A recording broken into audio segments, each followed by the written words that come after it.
eh, lo que estamos es haciendo artificialmente cambios sustanciales en la naturaleza, ¿eh? El cambio de la genética, la manipulación genética son cambios sustanciales en la naturaleza. Esto en los niños y en el trigo y en el maíz. No, yo creo que la naturaleza no puede. Lo que estamos es haciendo artificialmente cambios sustanciales en la naturaleza, ¿eh? El cambio de la genética, la manipulación genética son cambios sustanciales en la naturaleza. Esto en los niños y en el trigo y en el maíz. No, yo creo que la naturaleza no puede convertirse en canon de moralidad. Esa es la famosa falacia naturalista que, por cierto, aparece en el texto, ¿no? Y que nos toca hoy.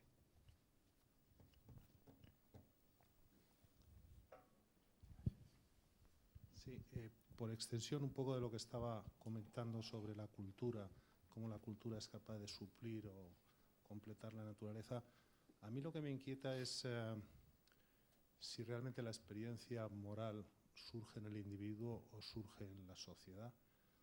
Y por analogía a lo que se estaba comentando, creo que de alguna forma todos estamos tan contaminados de cultura que resulta prácticamente imposible pensar que hay una reacción moral individual.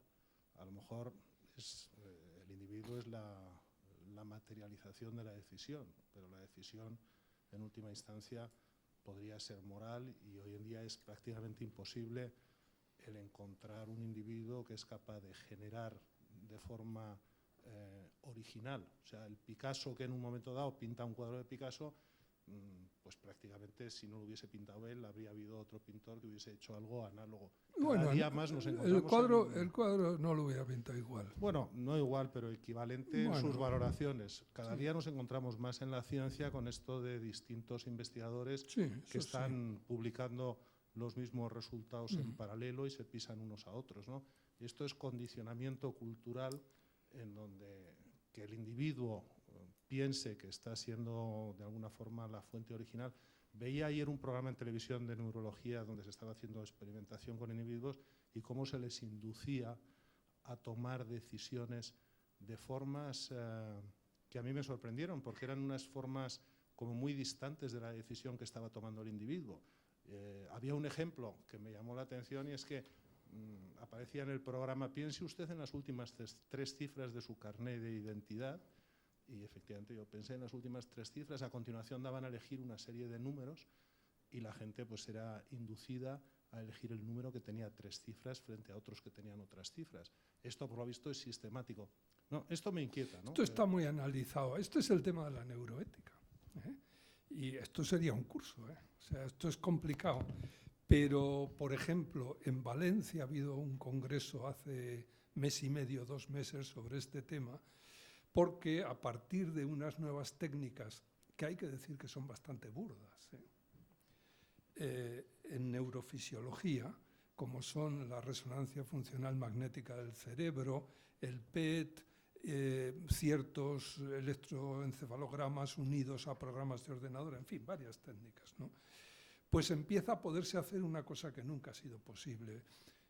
Nosotros hemos estudiado el cerebro tradicionalmente, pero el cerebro anatómico, es decir, el cerebro muerto, si quieres, y desde luego no ha sido posible. El único método que había era el electroencefalograma, que era tremendamente elemental, las ondas alfa y las beta y tal, ¿no? Claro, con estos nuevos métodos que se ha podido, pues una cosa que es, los neurofisiólogos están como chicos con zapatos nuevos, con toda razón, ¿no? Y es que lo que se puede ver es funcionando el cerebro. Por eso se llama resonancia funcional magnética. No el cerebro estático, sino el cerebro funcionando. Entonces se puede ir viendo, se ven unas imágenes relativamente burdas y además solamente cierto tipo de neuronas se encienden, es decir, tampoco es todo el cerebro el que se ve, ni mucho menos. Pero se puede ver cómo se encienden ciertas zonas de acuerdo con el tipo de pensamiento o de decisión que un sujeto está tomando. Y eso bueno, eso Claro, y por otra parte hay unos experimentos muy famosos ya de hace muchos años de Libet y luego otros posteriores, en los que se ve claramente que antes de tomar una decisión pues hay una actividad encefálica, con lo cual inmediatamente sacaron la consecuencia de que estábamos completamente determinados, que la libertad no existe. Bueno, esto se ha discutido. Yo he estado hablando de esto en Valencia, en el Congreso, pero decir que la libertad no existe es no saber qué es lo que se ha entendido por libertad en ética y en historia de la filosofía. En historia de la filosofía ha habido dos periodos en el estudio de la libertad. Hay uno que tiene una expresión española y griega, que es en español libre albedrío, libre albedrío, que ya casi no se usa, ¿no? Y luego está la otra expresión, libertad. Bueno, estos han sido los dos conceptos. ¿Qué es el libre arbitrio, el libre albedrío? Lo que llamaban los griegos proairesis. Por ejemplo, Aristóteles analiza esto en el libro tercero de la Ética Nicómaco. Pues Aristóteles creía, y yo creo también, que la proairesis, que se suele traducir, se tradujo al latín por electio, elección, no es una libertad incondicionada. O sea, no, claro que el cerebro está y que hay muchas cosas y que están nuestros sesgos y nuestra cultura y lo que hemos aprendido de niños y el lenguaje, tantas cosas, ¿no?, que no son libres, evidentemente. Entonces, ¿qué es la proairesis? ¿Qué es la proairesis? Es simplemente si yo tengo capacidad de elección entre varias posibilidades, en algún nivel, y si soy responsable de ese nivel. Si yo soy un neurótico compulsivo y mis actos son absolutamente automáticos y además no los puedo controlar, evidentemente no voy a ser responsable, y eso se ha dicho siempre. Ahora, si yo tengo la posibilidad de hacer A o B, o de no hacer ni A ni B, o sea, Max Scheler tenía una definición de ser humano que es una maravilla, que dice, ¿qué es un ser humano? Es un ser capaz de decir no. Que no es fácil. Bueno, luego se pueden poner otros ejemplos, ¿no? Los perros que se mueren al lado de las tumbas. Todo esto está muy analizado, ¿no? Pero está claro que lo de los perros no es decir no, es otra cosa, ¿eh? Pero en cualquier caso, si hay algún resquicio en el cual yo tengo la capacidad de elegir A o B, eso es elección, eso es libertad. Eso es lo que se llamaba libre albedrío, que es completamente distinto de la libertad que suelen hablar los que yo creo que no conocen un poco la historia de la filosofía del tema de la libertad, que es que consideran que si uno no es absolutamente libre, no es libre. Claro, todos tenemos inconsciente, todos tenemos fobias, tenemos filias, tenemos sesgos, tenemos pues mesencéfalo, por definición, todos, porque si no, no estaríamos aquí. Y claro, el problema es, llega algo a la corteza, porque ahí es donde está el problema, de todos los actos que sean automáticos, que sean compulsivos, que de esos no somos responsables y de esos no habla la ética. La ética habla simple, por eso es muy curioso, ¿no? En griego hay dos palabras para libertad, proairesis, que se tradujo por electio, o por libre albedrío en castellano, pero hay otra palabra en griego, que es eleucería, que se tradujo al latín por libertas, libertad. Esa es la libertad. Amigo, pero curiosamente la palabra eleucería no aparece en los libros de ética. ¿Saben ustedes en qué libros aparece? En los libros de política. ¿Por qué? Pues porque, por ejemplo, una polis es libre si se da a sí misma sus propias leyes. Y ahí sí utilizan la palabra eleucería. No utilizan la palabra proairesis, utilizan eleucería. Atenas es libre. ¿Por qué? Porque tiene la capacidad de autogobernarse. Y eso es lo que significa eleucería en griego. Y entonces, ¿quién no es eleuceros? El esclavo. El que no tiene capacidad de autogobierno. Punto. Eso es lo que significa en griego. Claro, entonces yo creo que hay que andarse con cuidado, porque si ni las técnicas de neuroimagen ni nada hoy por hoy nos permite decir que el ser humano no tiene una aunque sea mínima, capacidad de elección y de control sobre sus actos. Y cuando no se tiene esa capacidad de control, que no se tiene, hay patologías, hay situaciones, hay edades de la vida, hay enfermedades, pues cuando no se tiene, pues no hay nada que hablar, no se tiene y ya está, punto.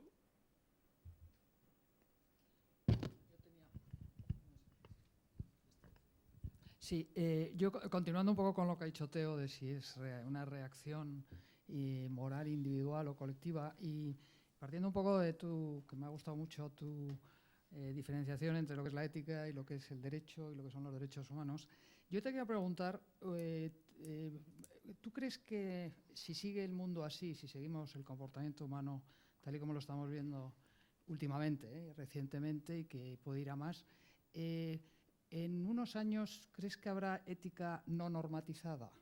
O sea, ¿será necesario normatizar todo? O sea, que todo el comportamiento humano que sea los deberes y derechos y la sanción por el incumplimiento de deberes morales. Yo creo que no.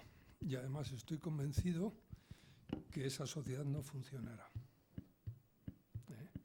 Es más, yo creo, hoy he estado, mientras preparaba esto, oyendo un poco el debate de la nación, ¿no? Yo creo que hemos maleducado a la gente, esto ya es personal, ¿no? En el sentido de que es decir, derecho a la salud. Todo el mundo tiene derecho a la salud, pero ¿saben de lo que están hablando? Es decir, un derecho universal y absoluto a la salud. Eso se podía decir hace 50 años, cuando empezaba a hacerse sistemas públicos de salud, y se creyó, por ejemplo, un tío tan listo como Lord Beveridge, cuando hace el famoso informe el año 48, o 46 o 48, pues dice en el informe, no tiene desperdicio, y dice, claro, tenemos una sociedad muy enferma, la sociedad británica. ¿Por qué? Porque no ha habido un buen seguro médico. Entonces, al principio vamos a gastar mucho dinero si aseguramos públicamente a toda la población, porque la población está mal atendida. Pero es evidente que una vez que estén todos atendidos, cada vez van a estar más sanos y, por tanto, la demanda de asistencia sanitaria va a ser menor.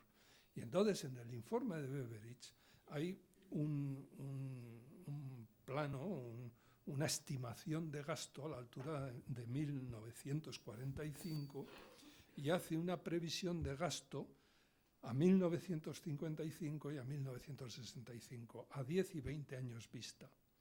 Y dice, el año 1945, con esta sociedad tan enferma que tenemos, pues va a costar tanto el seguro médico, ¿no?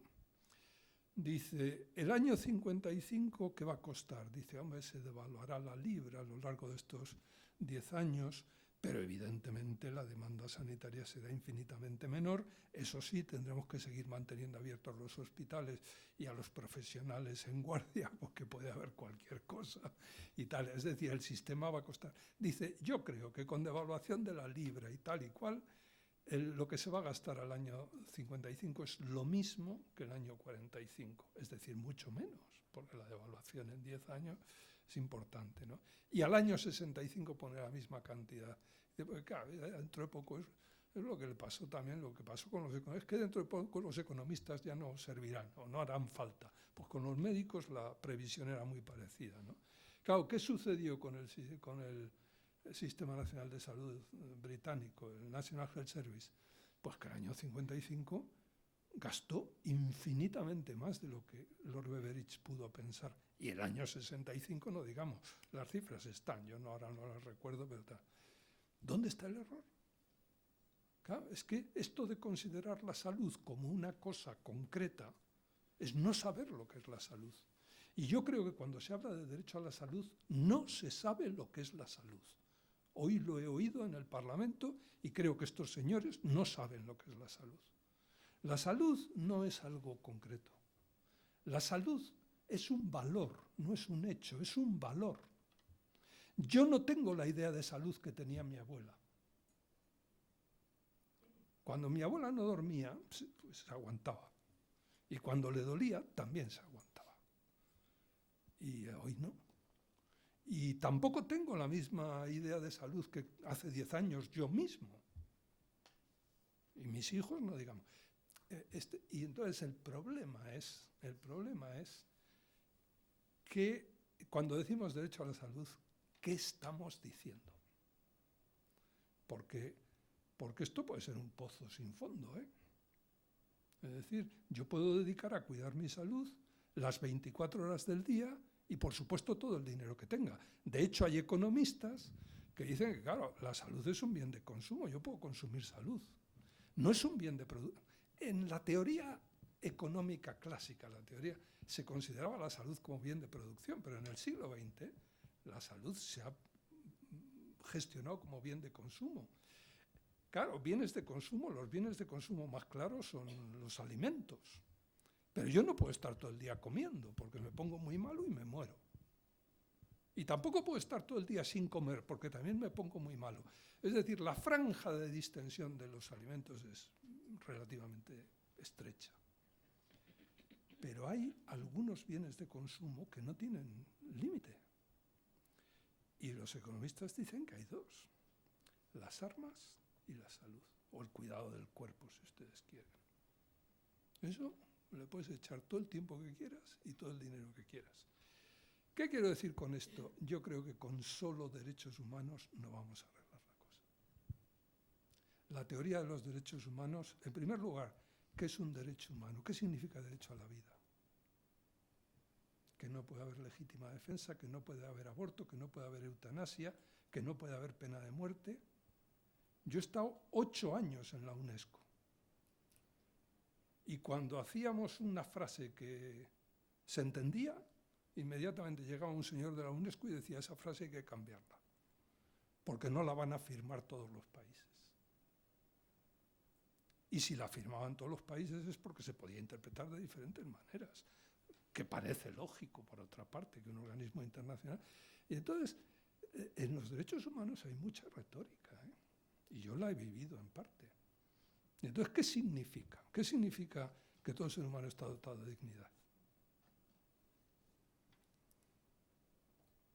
Porque los señores que defienden la eutanasia a sus sociedades las llaman sociedades para morir dignamente. Y los señores que están en contra de la eutanasia lo que dicen es que la eutanasia va en contra de la dignidad.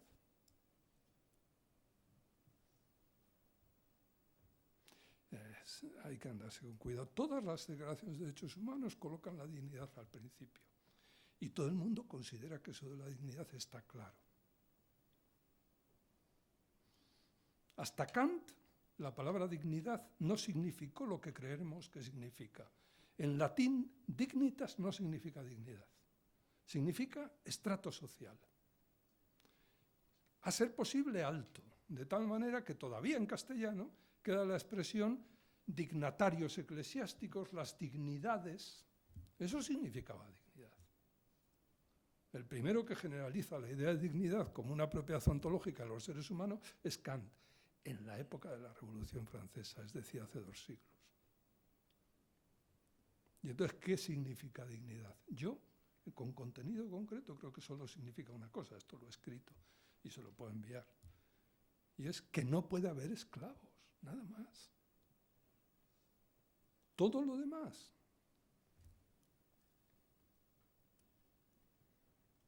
Y entonces tiene sentido que la palabra dignidad haya alcanzado este sentido que utilizamos ahora en la época de la Revolución Francesa, que es cuando se abolen las leyes esclavistas y serviles, más o menos, porque esto dependió de los países, pero más o menos. Por ejemplo, en España, las leyes serviles se abolen en 1812, no antes. Bueno, esto es lo que yo diría. Yo diría que sin ética una sociedad va muy mal y que pensar que la ética es el derecho y que lo que no está formulado jurídicamente no funciona, yo creo que es un error. Entre otras cosas, dime qué ética tiene una sociedad y te diré qué derecho crea. El derecho no baja del cielo. El derecho hay que hacerlo. Y el derecho es una plasmación de valores. Yo creo que la ética trata de valores más que de derechos y que mal vamos a funcionar en la interpretación de los derechos como no tengamos claros los valores. Pero es mi opinión personal, ¿eh?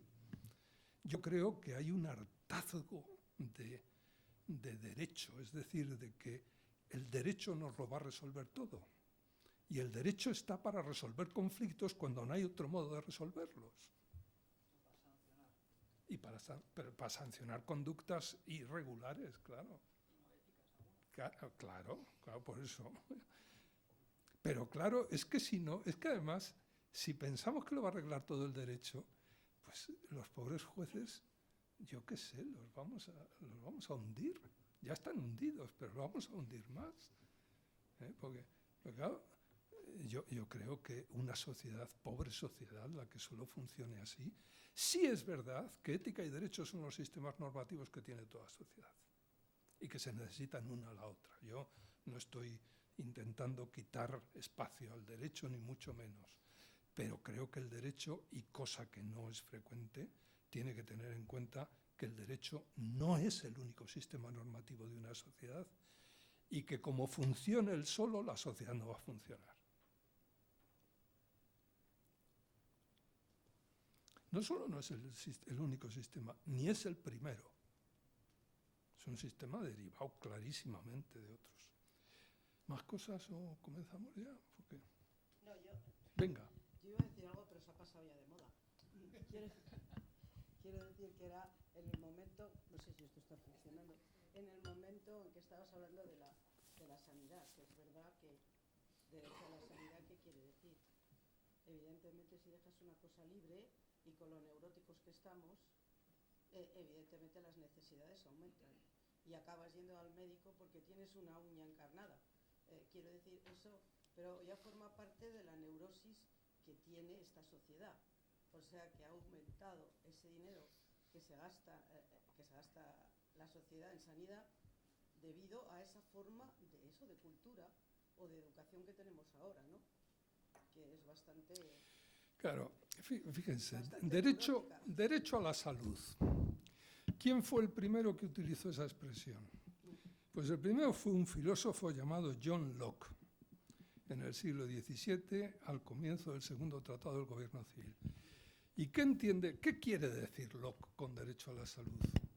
Pues quiere decir, él dice, en el estado de naturaleza, antes de que haya estado civil y que haya pues, un acuerdo de voluntades, el hombre que vive en estado de naturaleza, como los europeos leyendo a Colón y a Américo Vespucio, pues creen que se estaba viviendo en América o que vivían los primeros indios americanos.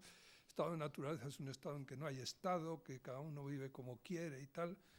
Dice Locke, hombre, ese estado de naturaleza no es un estado caótico, porque todo ser humano que hay allí pues tiene razón y la razón le dice que tiene unos derechos. Y cita 4 Locke, que es la primera tabla de derechos humanos.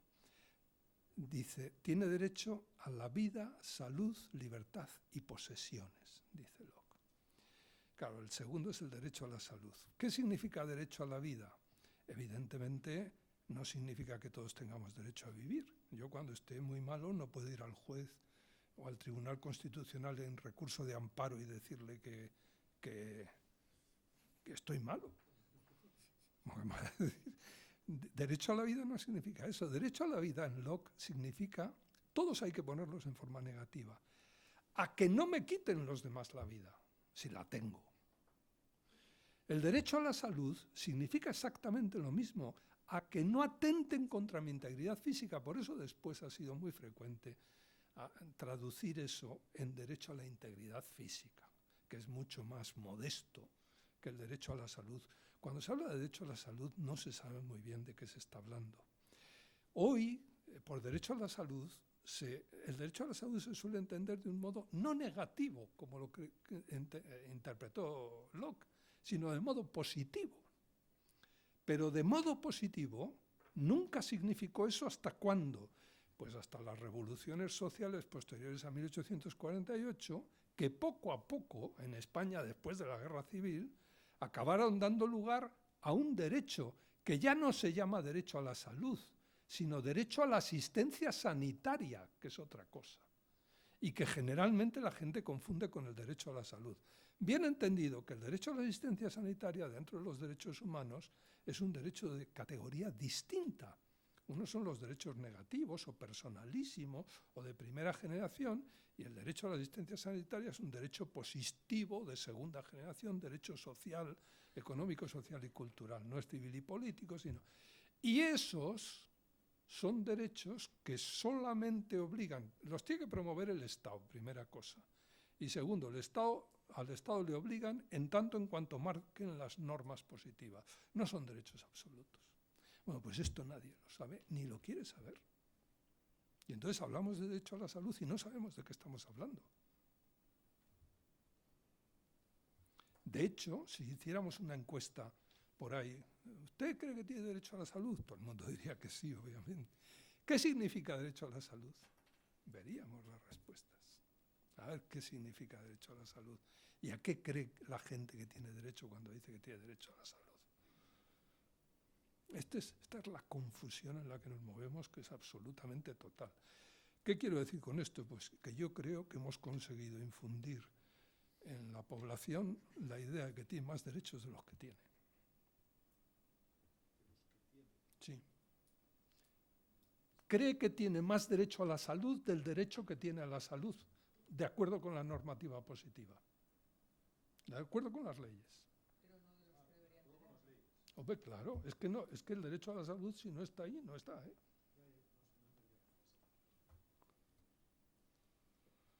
Es decir, si la ley dice que hay que pagar el 40% de los fármacos, hay que pagar el 40% de los fármacos. El derecho a la salud no te dice que tienes derecho a más. Y si dicen que €1 por receta, en fin, no quiero meterme en este problema, pero suponiendo que lo diga, pues hay que pagar €1 por receta. El derecho a la salud no te dice cómo tiene que... Porque no lo dice, porque...